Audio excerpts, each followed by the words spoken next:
যুবকেরা, তোমরাও তো বিবাহ করবা, যারা বিবাহ করো নাই। বিয়ে করার সময় তোমার এই চিন্তা করা দরকার, টেলিভিশন, গাড়ি, ক্যাশ, সবকিছু চাইতে বেশি মূল্যবান তোমার স্ত্রী। ঠিক কিনা? ঠিক কিনা? সেই স্ত্রী হবে তোমার কাছে বেশি মূল্যবান।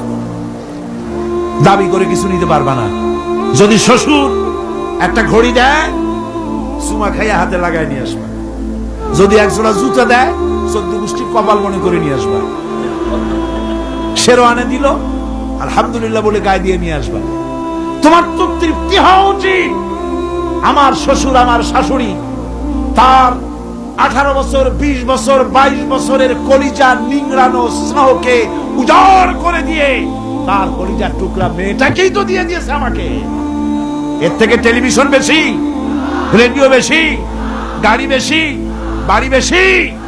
বিবাহ করবা মহব্বত করে, নিজের টাকা দিয়া, বাপের টাকা দিয়া, সোনা দিয়া, দানা দিয়া, কসমেটিক্স দিয়ে, সুন্দর সুন্দর শাড়ি দিয়ে সাজাইয়া, রানীর মর্যাদা দিয়ে বাড়িতে এনে সম্মানের সাথে রাখবে। জীবনে খোটা দিবা না। বলি বড় দুঃখে, এই জন্য বলি